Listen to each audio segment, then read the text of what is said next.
Energy week 2025 मध्ये पंतप्रधान नरेंद्र मोदी आज इंडिया एनर्जी वीक 2025 या महत्त्वाकांक्षी कार्यक्रमाचे उद्घाटन पंतप्रधान नरेंद्र मोदी यांच्या हस्ते करण्यात आले। या कार्यक्रमात भारताच्या ऊर्जा क्षेत्रातील भविष्यातील दिशादर्शक धोरणांवर चर्चा झाली। पंतप्रधान मोदींनी आपल्या भाषणात स्पष्ट केले की भारताच्या विकासासाठी पुढील 2 दशके निर्णायक असतील। त्यांनी 2030 पर्यंत 500 गीगावॅट नवीकरणीय ऊर्जा क्षमता वाढवण्याचे उद्दिष्ट ठेवले आहे। तसेच भारतीय रेल्वे नेट झिरो कार्बन उत्सर्जनाकडे वाटचाल करत आहे। मोदींनी इथेनॉल मिश्रणाच्या वाढत्या वापरावरही भर दिला, ज्यामुळे परकीय चलनाची मोठी बचत होत आहे आणि शेतकऱ्यांचं उत्पन्न वाढत आहे।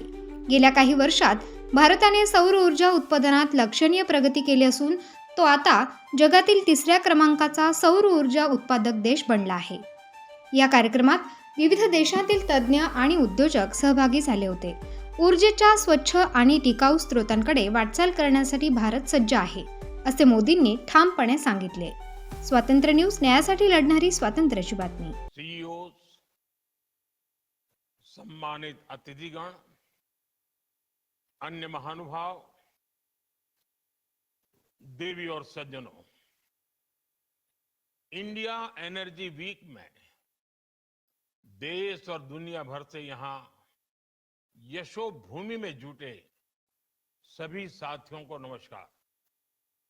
आप सभी सिर्फ एनर्जी वीक का हिस्सा भर नहीं है, आप भारत की एनर्जी एम्बिशंस का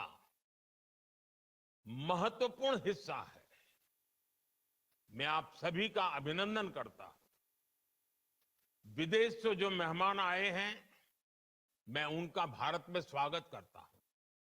साथियों, दुनिया का हर एक्सपर्ट आज कह रहा है कि 21st सेंचुरी भारत की सेंचुरी है। भारत अपनी ही नहीं, दुनिया की ग्रोथ को भी ड्राइव कर रहा है और इसमें हमारे एनर्जी सेक्टर की बहुत बड़ी भूमिका है। भारत की एनर्जी एम्बिशंस 5 पिलर्स पर खड़ी है। हमारे पास रिसोर्सेज हैं जिनको हम हार्नेस कर रहे हैं। दूसरा, हम अपने ब्रिलियंट माइंड्स को इनोवेट करने के लिए प्रोत्साहित कर रहे हैं। तीसरा, हमारे पास इकोनॉमिक स्ट्रेंथ है, पॉलिटिकल स्टेबिलिटी है। चौथा, भारत के पास स्ट्रेटेजिक ज्योग्राफी है जो एनर्जी ट्रेड को ज्यादा आकर्षक और आसान बनाती है। और पांचवा, भारत ग्लोबल सस्टेनेबिलिटी के लिए कमिटेड है। इससे भारत के एनर्जी सेक्टर में नई संभावनाएं तैयार हो रही है। साथियों, विकसित भारत के लिए अगले 2 दशक बहुत अहम है और इसमें आने वाले 5 साल में हम अनेक बड़े पड़ाव पार करने वाले हैं। हमारे बहुत सारे एनर्जी गोल्स 2030 की डेडलाइन के हिसाब से अलाइन किए गए हैं। साल 2030 तक हम 500 gigawatt renewable energy capacity add करना चाहते हैं। साल 2030 तक भारतीय रेलवे ने नेट जीरो कार्बन एमिशन का टारगेट रखा है। साल 2030 तक हम हर साल 5 million metric tonne green hydrogen कर सके, ये हमारा लक्ष्य है।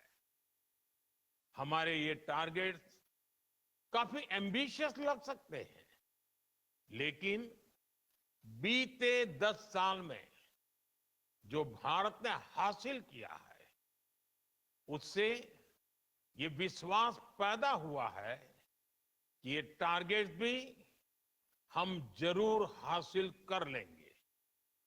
फ्रेंड्स, बीते 10 साल में भारत 10th लार्जेस्ट से 5th लार्जेस्ट इकोनॉमी बना है।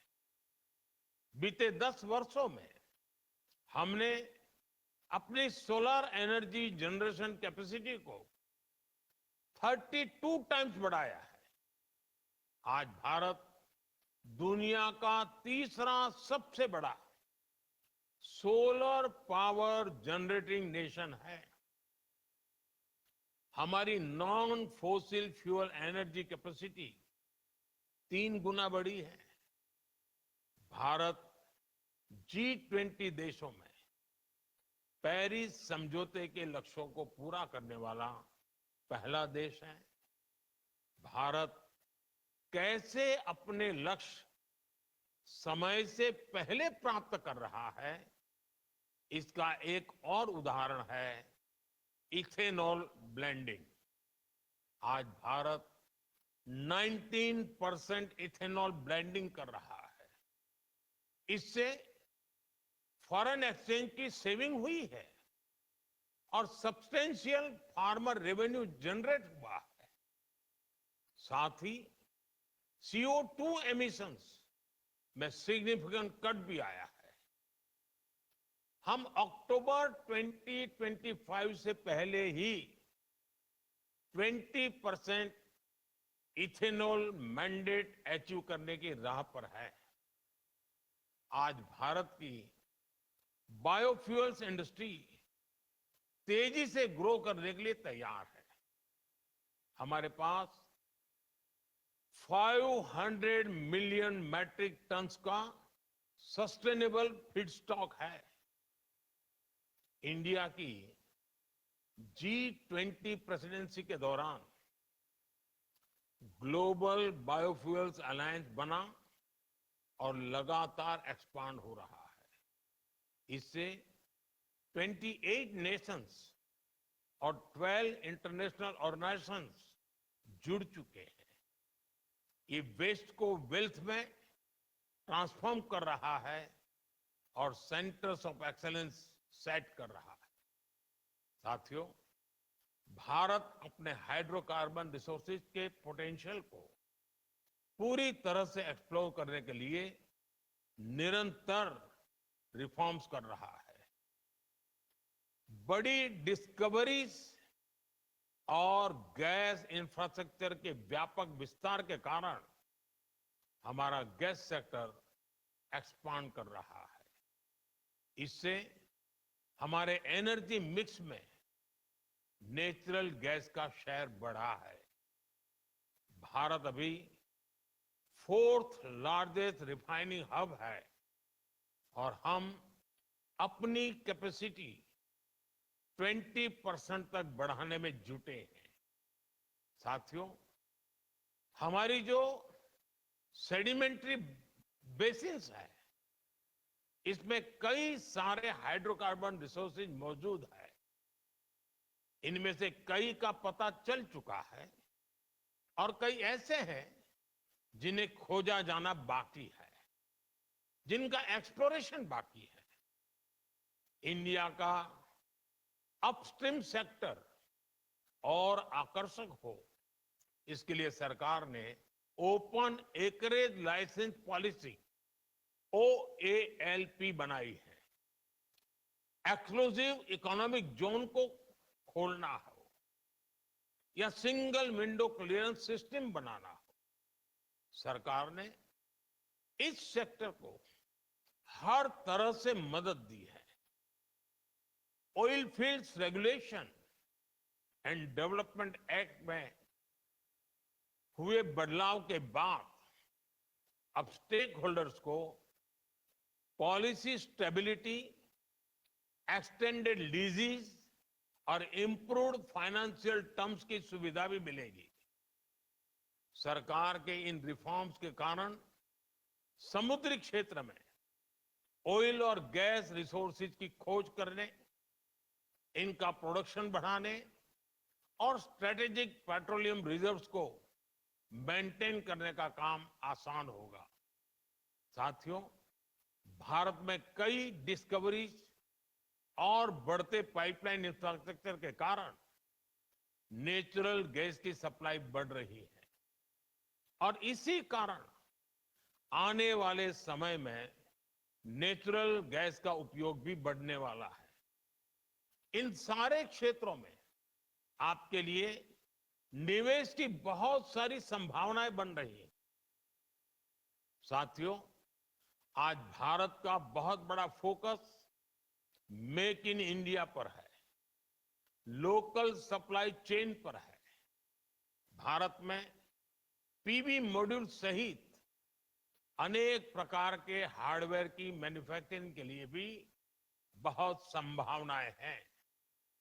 हम लोकल मैन्युफैक्चरिंग को सपोर्ट कर रहे हैं।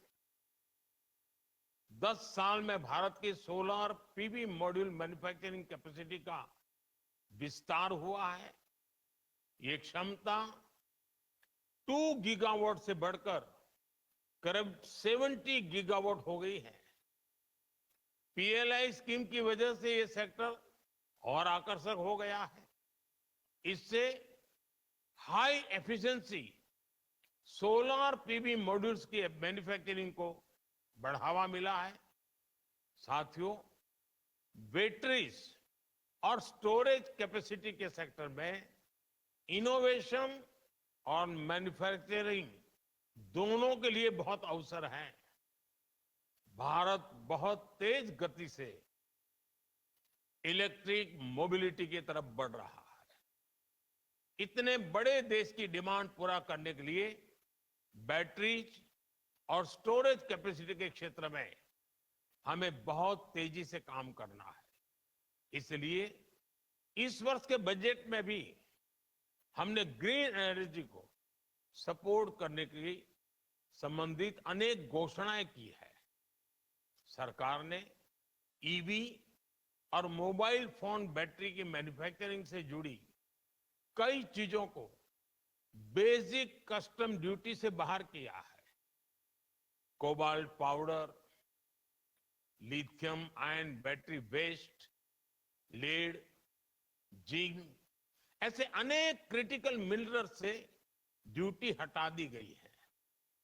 नेशनल क्रिटिकल मिनरल्स मिशन भी भारत में एक सशक्त सप्लाई चेन के निर्माण में बड़ी भूमिका निभाएगा। नॉन लिथियम बैटरी इकोसिस्टम को प्रमोट करने की दिशा में भी हम आगे बढ़ रहे हैं। इस वर्ष के बजट में हमने न्यूक्लियर एनर्जी सेक्टर को भी ओपन कर दिया है। एनर्जी में हो रहा हर इन्वेस्टमेंट नौजवानों के लिए नई जॉब्स क्रिएट कर रहा है, ग्रीन जॉब्स के अवसर बना रहा है। साथियों, भारत के एनर्जी सेक्टर को मजबूती देने के लिए हम इसे जनता की पावर से लैस कर रहे हैं। हमने देश के सामान्य परिवारों और किसानों को ऊर्जा दाता बनाया है। बीते साल हमने पीएम सूर्यघर मुफ्त बिजली योजना शुरू की। इस योजना का स्कोप सिर्फ एनर्जी प्रोडक्शन तक ही सीमित नहीं है। इसमें सोलर सेक्टर्स में नई स्किल्स बन रही है, नया सर्विस इकोसिस्टम बन रहा है और आपके लिए निवेश की संभावनाएं भी बढ़ रही है। साथियों, भारत ऐसे एनर्जी सॉल्यूशंस देने के लिए कमिटेड है जो हमारी ग्रोथ को एनर्जाइज करें और हमारे नेचर को भी एनरिच करें। मुझे विश्वास है इस एनर्जी वीक से भी इस दिशा में कुछ ठोस रास्ते निकलेंगे। मुझे उम्मीद है कि आप सभी भारत में बन रही हर संभावना को एक्सप्लोर करेंगे। आप सभी को बहुत बहुत शुभकामनाएं। धन्यवाद।